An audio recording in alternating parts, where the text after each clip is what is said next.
E vamos agora então conversar com o Jorge Matos, já que falamos aí do pontapé inicial do processo, e aí o Armando já pegou, acho que usou um discurso aqui muito interessante de que o gap muitas vezes está no processo inicial da contratação.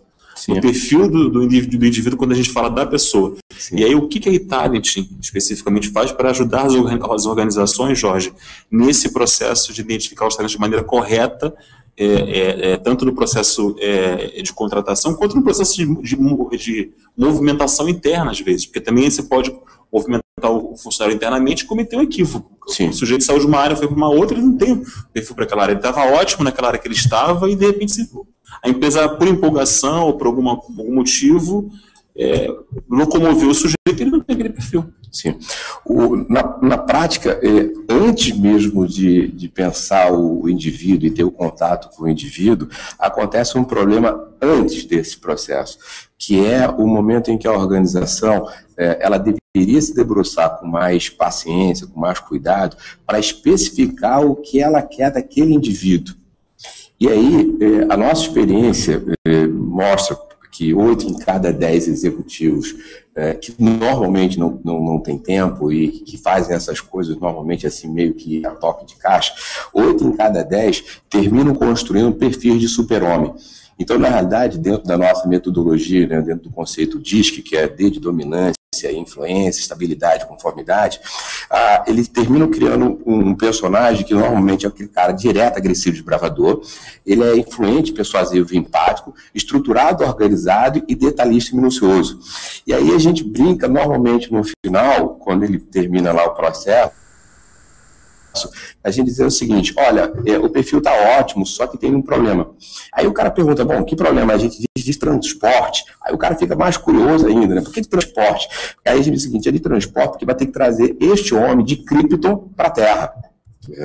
Porque não, isso é o que as empresas mais querem. O super-homem é a Mulher Maravilha. Não existe. Exatamente. Então, na prática, a gente fala um pouco assim, dessa forma um pouco de brincadeira, mas começa aí o fato. Então, quando eu não sei exatamente o que eu quero, né, todo o processo ele continua errado, porque eu contrato novamente uma pessoa sem saber exatamente o que eu quero, e aí contrato aquele indivíduo, e aí eu vou recrutar, selecionar, treinar, desenvolver, exigir metas delas de uma pessoa que, no fundo, não tem nada a ver com aquelas expectativas daquele carro. Então, na verdade, a gente brinca dizendo o seguinte, que o inferno é aqui e agora, né? Porque, frequentemente, todo o talento do indivíduo, ele não pode colocar para a organização, e tudo que ele normalmente não tem e não gosta de fazer é exatamente o que a organização pede dele. Nossa, que interessante. E aí, que ferramenta vocês utilizam, Jorge, para criar essa descoberta, digamos assim, do perfil mais apurado do indivíduo? Isso, até no passado recente, era uma coisa extremamente delicada, complexa, demorada, que é você, de fato, fazer um diagnóstico de um indivíduo e chegar a algumas conclusões a respeito dele. Então, era um processo realmente longo, demorado e vai. Hoje, na prática, existe metodologias, e a que a gente utiliza, uma metodologia que foi desenvolvida por uma pessoa chamada William Moulton Marston, um americano, e é um instrumento extremamente simples, né, que se chama DISC. Né? Então, a gente chama DISC eTalent, que é o nome da ferramenta. Então, na prática, você preenche esse questionário, que é um questionário com perguntas forçadas, são 24 conjuntos de questões, você escolhe o mais e o menos, e a partir disso, o sistema gera automaticamente um relatório descrevendo esse indivíduo do ponto de vista como é que ele toma decisão, como é que ele se planeja, como é que ele se organiza, como é que ele gerencia, como é que ele gostaria de ser gerenciado. Então, descreve uma série de informações dele e, por outro lado, descreve uma série de informações a respeito da função. E aí é possível fazer um match entre o indivíduo e a função e verificar o grau de adequação. Então, no fundo, como você muito bem colocou, a brincadeira começa aqui. E por que a gente entende que começa? Porque a gente criou um conceito chamado cubo de competência. O que é o cubo de competência? O que as organizações querem de cada pessoa na organização? que se gere resultados com qualidade e oportunidade. Né? Quem é que gera resultado? Pessoas que têm atitudes de alta performance. E aí a gente fez a pergunta, e quem é que tem atitude de alta performance? A gente chegou à conclusão que são vários os elementos, mas tem 3 elementos fundamentais. Em relação àquela função específica, qual é o conhecimento que o indivíduo tem, quais são os comportamentos, ou seja, com que prazer ele executa aquela tarefa, e por último, qual é o grau de habilidade, de destreza que aquele indivíduo tem para aquela função. Então, conhecimentos versus comportamentos versus habilidade dão um conjunto de condições de um indivíduo de que, quando eu tenho conhecimento adequado, comportamento adequado e habilidade adequada, eu tenho a atitude adequada ou de alta performance. Quando eu não tenho um conhecimento, ou não tenho um comportamento, ou não tenho uma habilidade, eu também tenho atitude, só que de péssima performance. E aí a gente perguntou o seguinte, sem querer dizer o que é mais importante do que o outro, mas qual desses 3 elementos ele tem um papel de alavancar, um papel de acelerar? E aí quando a gente fez a seguinte pergunta, quando você gosta do que faz, você tende a estudar mais e praticar mais ou ao contrário? A conclusão que se chega é que quando eu gosto do que eu faço, eu tendo a estudar mais e praticar mais. Consequentemente, o aspecto comportamental, e principalmente no século XXI, onde as pessoas estão sendo levadas no seu limite máximo, ele passa a ser fundamental. Né? Então, essa é uma questão. E uma outra questão que a gente tem colocado também muito fortemente para as organizações, que é o seguinte, o que é mais fácil, aprender novos conhecimentos ou mudar comportamentos? 100% das pessoas dizem, né, que aprender conhecimentos é mais fácil do que mudar comportamentos. Então, o que acontece? O processo, no fundo, de seleção, ele deveria privilegiar o seguinte, primeiro, esse indivíduo é adequado comportamentalmente ao que eu quero? Sim ou não? Sim. Ele tem os conhecimentos que eu quero? Sim ou não? Ou seja, nessa ordem, ele tem as habilidades que eu quero? Sim ou não?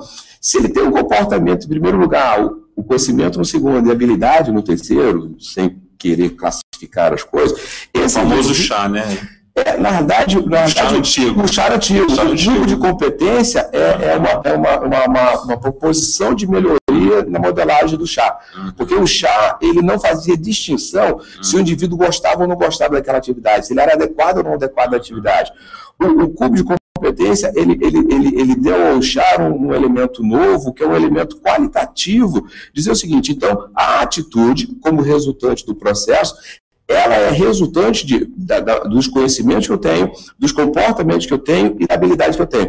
Esses 3 elementos me fazem ter a atitude correta ou uma atitude incorreta. Perfeito. Eu já conversei com uma empresa, Jorge, que o cara falou na cara assim, falou, Cristiano, a gente aqui preza o comportamento. Sim. O cara pode vir até sem conhecimento nenhum. Sim. Porque a gente aqui treina o cara. Sim.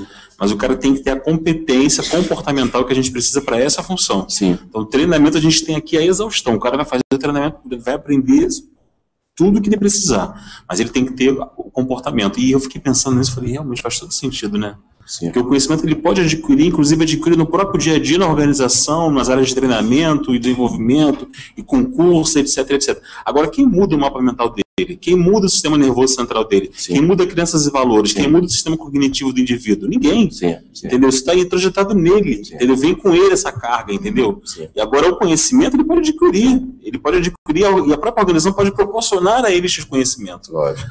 Então, sem dúvida, a parte comportamental ela é o mais importante. Inclusive porque ela é o fator mais determinante para a demissão, inclusive, do funcionário. Sim. Eu conheço organizações, já estive em organizações onde, às vezes, o funcionário, tecnicamente, era muito bom.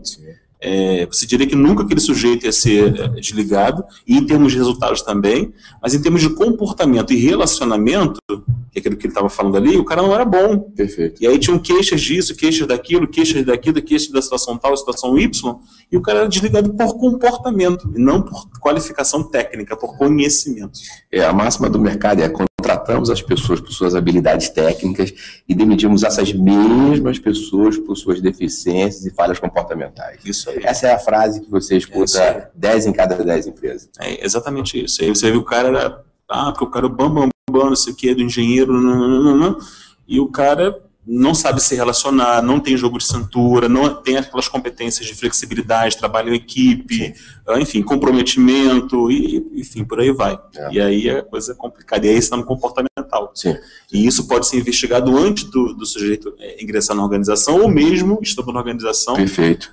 Seguindo para uma outra área que ele não tenha aquele perfil comportamental, que se acha, às vezes, que tem. Perfeito. Por uma análise curricular fria, porque o cara tem uma pós-graduação, um MBA em marketing, então se acha que o cara trabalha numa área X, ele então tem a qualificação para trabalhar na área de marketing. E necessariamente tem. O cara, de repente, trabalha na área de TI, houve um processo seletivo para a área de marketing, por ele ter feito uma pós, um MBA em marketing, acha que ele tenha perfil para atuar na área de marketing. Ele não tem. Às vezes o cara não tem senso criativo, não tem uma série de competências comportamentais necessárias que o marketing requisita. Perfeito.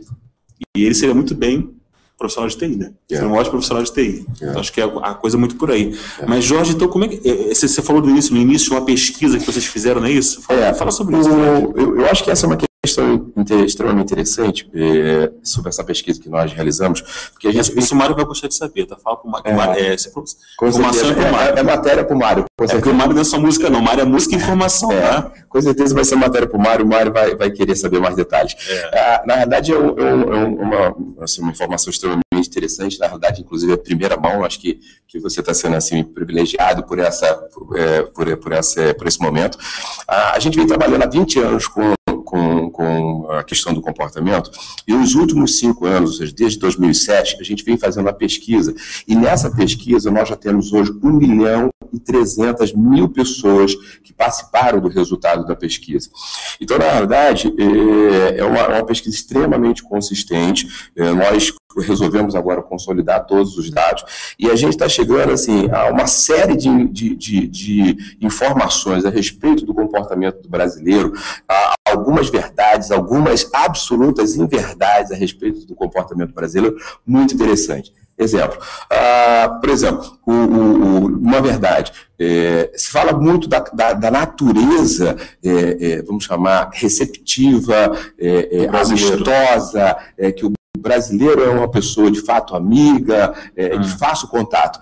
É absolutamente verdadeiro. 75% da população brasileira, ela tem a combinação de 2 fatores que é típico desse tipo de pessoas, que é o I, que é da influência, são pessoas persuasivas, empáticas e de fácil relacionamento, e o S, que são pessoas que são capazes de ouvir, que são mais estruturadas, que são mais amáveis, que gostam mais de segurança, né? Então, essa combinação desses 2 fatores, veja, de 4 fatores, esses 2 fatores respondem por 75% da população. Então, não é só empírica a informação realmente é factual. É fato. Então, a gente pode hoje dizer, sim, que uma natureza do brasileiro é ser simpático. Agora, por exemplo, uma verdade que a gente hoje pode afirmar, o brasileiro é criativo, é inovador. É uma grande mentira. Por que não é? Primeiro que do ponto de vista da característica do talento, o talento especificamente inovador dentro da nossa modelagem, são 36 talentos, o inovador representa 2% da população brasileira. Prefere área de conforto. Como é? Prefere área de conforto. Ele prefere área de conforto, logicamente, até por essa característica de ser amável, né? Ele não é um inovador típico. E aí a gente mostrou na pesquisa, inclusive, dados concretos. Só para dar uma referência, Brasil e Estados Unidos. Nós apresentamos 449 patentes mundiais em 2010. Os Estados Unidos apresentaram 33 mil. Tá certo? Então, esse sentimento de que nós somos criativos, não, nós somos assim, damos um jeitinho, nós temos coragem de dizer não para as pessoas. Então, se a gente pudesse deixar que um cliente entre no hotel, olha, vamos deixar aqui, não vamos pegar os seus dados, isso a gente faz. Mas muito mais por querer ser simpático, né, do que pela característica de inovação. Nós não temos nada de inovador. Um outro fato extremamente interessante. E, Jorge, isso é verdade mesmo, porque essa semana um amigo meu que está saindo de uma empresa, uma empresa até muito conceituada, e está indo para uma outra empresa, alguém perguntou para ele assim, a empresa que você está saindo para trabalhar no serviço público? Porque ele trabalha numa excelente empresa, ninguém imaginou que ele fosse sair dali nunca na vida. Ele trabalha nessa empresa há muitos anos. Aí alguém perguntou para ele assim, você vai sair para trabalhar no serviço público, dado justamente a característica do brasileiro de estar numa situação de conforto, de comodidade, e não tão de inovar, de empreender, enfim. Perfeito. Então já vou pegando exatamente nessa deixa que você colocou, eu vou colocar uma outra informação, mas vou pegar exatamente essa deixa. Hoje mesmo se falou aqui da geração, né? A geração Y, que é a geração que está aí, mais jovem, a X, que é a anterior à geração, a minha geração, que é a geração do Baby Boomer, né? Então eu sou um Baby Boomer, exatamente nascido lá no período do pós-guerra, e aí vai. Então, eu já desconfiava que você era dessa geração. Mas isso daí. Não vem com essa, não, que eu sou da Y. Você é da X, você é da X. Não, eu sou da Y. Esse X eu não sei o que é isso, não. Então, o que acontece? Por exemplo, está se falando muito dessa geração, de que são gerações que, essa geração Y, que ela quer tudo agora, quer fazer as coisas. Cara, os dados não mostram isso, muito pelo contrário. Essa geração, ela está querendo segurança, essa geração, ela, por características, só para você ter uma ideia, no universo das pessoas da geração Y, somente 4% tem o que a gente chama de alta dominância, são diretos, agressivos, desbravadores. Enquanto que, por exemplo, na nossa geração dos 50, esse valor vai para 18%. Então, na realidade, exatamente, a gente mostrou um gráfico que dos 18 aos 23, 23 aos 27, até o acima de 60 anos. Então, a gente mostrou o percentual existente em cada uma das gerações dos 4 fatores. E aí, o fato interessante, e aí uma das perguntas que a gente ainda não sabe responder é o seguinte, é uma questão da educação, de que os pais atuais estão super protegendo seus filhos, e por conta disso, eles são menos agressivos, eles buscam menos as coisas, ou será que a velhice transforma indivíduos em baixo D em alto D? Eu hoje não saberia responder isso. Por isso que a ideia da pesquisa, ela, inclusive, ser anual e a gente ver esse processo de evolução, o que acontece. Então, por exemplo, esse é um dado. Outro dado que é interessante, a gente colocou lá uma frasezinha, né, tem uma frase, aos heróis, né, aos sobreviventes, as batatas, né, existe essa frase. Colocou o seguinte, aos dominantes e os flexíveis, os melhores salários. Por quê? Porque, incrivelmente, quanto mais você vai subindo na hierarquia organizacional, mais as pessoas que têm alta dominância e mais flexibilidade são as pessoas que ocupam os melhores ocupam as melhores posições e têm os maiores salários. Então, assim, são fatos extremamente interessantes. Um outro fato legal, por exemplo, por incrível que pareça, na nossa pesquisa, 53% foram de mulheres e 47% de homens, ou seja, a gente tem de 1.300.000 pessoas, mais mulheres do que homens já no mercado de trabalho e respondendo questões e ligadas com essa questão. Ainda sobre sexo, tem um dado extremamente interessante. Entre os dominantes, 72% são homens, e nesse caso 28% são mulheres, ou seja, a característica da dominância, de ser agressivo, é uma característica ainda masculina, enquanto que dentro da característica da estabilidade, de ser assim mais provedora, mais suportadora, mais no sentido apoiadora, aí inverte. Praticamente 3/4 do universo é feminino e 1/4 é masculino. Ou seja, a mulher e a gente pode afirmar agora com 1.300.000 pessoas na mão, que sim, a mulher ela tem essa feminilidade, e aí se você me perguntar por que, eu não saberia dizer, mas está na natureza dela essa feminilidade. Acho que a questão do porto seguro, né, da maternidade, né, da coisa da sensibilidade, né, da preocupação com os filhos. Um outro dado que eu acho que... isso, da força da mulher. Interessante isso. Muito interessante. Um outro dado que a gente... divulgar isso, Jorge. Você tá parado com esse negócio aí. Cadê essa assessoria de imprensa, Jorge? Não, a gente... na verdade, por isso que eu estou dizendo para você. No mercado, você está recebendo em primeiríssima mão algumas informações. O último dado aqui, que eu imagino que eu já esteja estourando, e esse é um dado assim, que eu acho... Tem muitos dados lá preocupantes, mas esse é um deles. A cultura brasileira, a gente fez uma comparação do nosso estudo com o estudo de um cara chamado Git Hofstede. E esse cara fez um estudo de cultural em dezenas de países, e ele faz algumas afirmações sobre o Brasil, são 5 dimensões. Dessas 5 dimensões, a gente ratifica 4 e uma a gente literalmente nega e mostra porque a gente nega. Mas uma das dimensões que são interessantes é a seguinte, é a que chama a dimensão distância do poder. O que é a distância do poder? É aquela cultura de uma sociedade, uma nação, que respeita exageradamente o poder. Que ela não rompe barreira, que ela tem medo de quebrar o status quo social, né? Então, e é impressionante porque o Rothschild afirmava isso, e hoje, pelos números que a gente tem categoricamente condições de dizer o seguinte: a nossa cultura é uma cultura de excesso de aceitação de poder, né? E isso é literalmente um dos impeditivos para um crescimento de uma sociedade. Entre outras coisas. Entendi. Por isso que a gente aceita tantas coisas vindo lá de Brasília. Com certeza. E não vai para as ruas fazer como o pessoal faz na Europa. A gente vai tentar manter sempre mais o status quo. Nós temos muito medo do poder. Ou seja, a autoridade, seja eventualmente dos pais, seja do delegado de polícia, seja de um político, seja aquele cara, por exemplo, meus pais são nordestinos. Então, por exemplo, a cultura nordestina é chamar todo mundo de doutor. Então, todo mundo, meu amigo, o cara fez 3 meses de faculdade e já vira doutor. E por quê? Já mostra exatamente, não, o doutor Jorge Matos, acabou, né?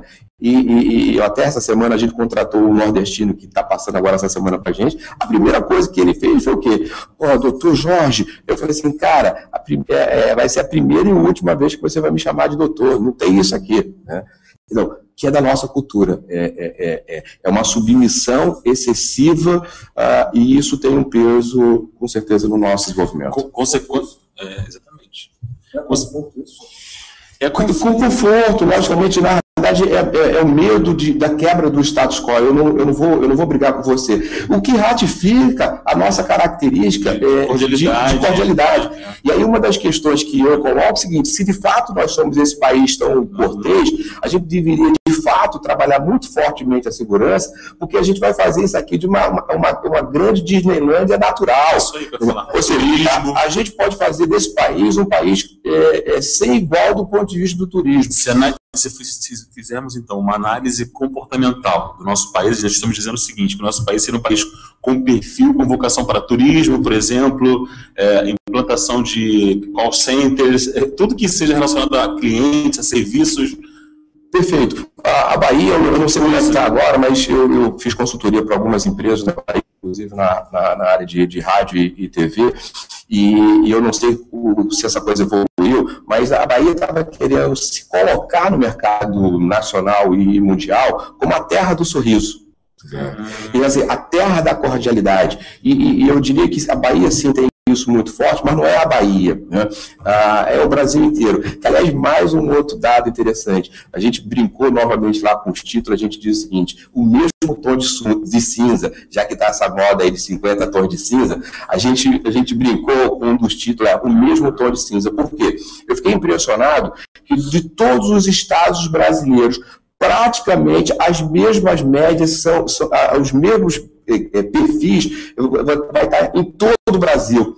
Ou seja, a gente tinha uma expectativa, por exemplo, de que São Paulo, a grande locomotiva do Brasil, coisa e tal, tivesse uma natureza mais agressiva, mas não. O Brasil é o mesmo tom de cinza, é a mesma cor, essa é a natureza do brasileiro. Seja uma herança boa ou má, mas essa é a que a gente tem, e acho que a gente tem que pensar como é que a gente faz melhor. Mais um dado que eu acho que é interessante: o governo tem insistido frequentemente em fazer políticas públicas e políticas educacionais que contemplam somente um talento. E isso é impossível. Por exemplo, é muito comum fazer políticas que estimulem o empreendedorismo. A pesquisa mostra que a gente só tem 1,7% de empreendedores. Então, o que acontece? Eu estou criando uma política pública, eu estou criando um programa educacional que atende a 2% da população, 98 não tem nenhuma cerveja. Está fazendo para turismo. Com certeza, turismo, educação, ciência, tecnologia. Perfeito. Jorge, é brilhante. Pena que o tempo não é tão longo, mas dá pra gente ficar uma semana. Eu agradeço. Colocando figurinha aqui, porque realmente foi bastante relevante as informações que você trouxe pra gente. E acho que tem que divulgar isso. Aciona a tua assessoria de imprensa, pede para divulgar isso aí, porque são dados e fatos bastante relevantes, porque com 1.200.000 números analisados, você já tem dados bastante relevantes para serem divulgados. E desmistificar alguns mitos também, né? A gente vai ratificar outros. A gente vai começar a divulgação pela JB depois que a gente sair daqui com você. Essa pesquisa é uma pesquisa encomendada? Foi feita por nós. Iniciativa de vocês? Nós. Quantos anos fazendo, Jorge? São 5 anos. Nossa, então ela está bem consolidada. Super. Na verdade é o seguinte, na verdade a gente lançou versões primeiro com 10.000, depois com 100.000, depois com 200.000, só que a gente sempre ainda muito em off, eu falei assim, não, eu quero amadurecer mais, eu quero amadurecer essa coisa. E aí essa última agora, âmbito nacional, todos os estados brasileiros estão contemplados, todos os níveis da sociedade estão contemplados. Então hoje a gente está muito confortável para sim, categoricamente, fazer várias afirmativas que vai deixar muita gente impactado, e eu sei que a gente vai criar grandes brigas, mas vão ser brigas boas. Mas ela dá alguma diferença, agora aqui que eu falo, ela dá diferença em alguns estados e alguns indicadores, alguns mais de dominância, outros mais de influência.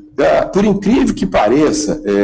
Ou aparece mais com uma coisa linear? Por incrível que pareça, assim, do ponto de vista comportamental, de fato, repetindo, o Brasil é o mesmo tom de cinza. Agora, tem 3 pontos de diferença na característica de dominância do pessoal do Sul.